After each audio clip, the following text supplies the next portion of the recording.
Hey guys, അപ്പോൾ എല്ലാവർക്കും happy Pongal. അപ്പോൾ ഇന്ന് പൊങ്കലായിട്ട് പ്രത്യേകിച്ച് എന്താ പണി, അല്ലെങ്കിൽ ഇന്ന് ജോലി ഉണ്ടോ, ജോലിക്ക് പോകുന്നുണ്ടോ എന്നൊക്കെ എൻ്റെ ഫാമിലിയിൽ കുറേ പേര് ചോദിച്ചിട്ടുണ്ടായിരുന്നു. കാരണം ഇന്ന് പൊങ്കലാണല്ലോ, പ്രത്യേകിച്ച് ഞങ്ങൾ തമിഴ്നാട്ടിലും. അതുകൊണ്ട് നിങ്ങൾക്ക് ലീവ് ഉണ്ടോ എന്ന് ചോദിച്ചിട്ടുണ്ടായിരുന്നു.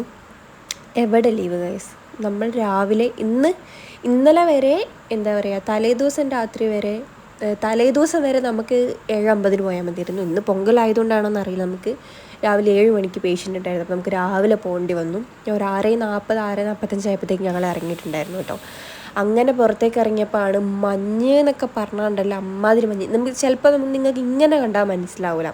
നമുക്ക് പുറത്തേക്ക് ഇറങ്ങുമ്പോൾ അപ്പോഴാണ് നമുക്ക് തണുപ്പ് എന്താ ഫീൽ. നമ്മൾ റൂമിൻ്റെ ഉള്ളിൽ നിൽക്കുമ്പോൾ അധികം ഇതാവുന്നില്ല. അങ്ങനെ താഴത്ത് വന്നപ്പോൾ താഴത്തെ അക്ക പൊങ്കലിനെ ഇതൊക്കെ ഇട്ടിട്ടുണ്ടായിരുന്നു. ഇതിനെന്തായിരുന്നു പറയാൻ ഞാൻ മറന്നുപോയി. കോലം വരച്ചിട്ടുണ്ടായിരുന്നു. അങ്ങനെ ഞങ്ങൾ കാറിൽ കയറി. ഇപ്പോൾ കാറിൻ്റെ ഏകദേശം ഗ്ലാസ്സൊക്കെ കാണുമ്പോൾ നിങ്ങൾക്ക് മനസ്സിലാവും എത്രത്തോളം മഞ്ഞ് വീഴുന്നുണ്ട്, അല്ലെങ്കിൽ എത്രത്തോളം തണുപ്പുണ്ടാവും. അമ്മാതിരി തണുപ്പാണ്. അങ്ങനെ രാവിലെ ഞങ്ങൾ ഹോസ്പിറ്റലിലെത്തി, ചായ കുടിച്ചു. അത്രയും എടുക്കാൻ പറ്റുള്ളൂ എന്ന്. അപ്പോൾ ഓക്കെ, ബൈ.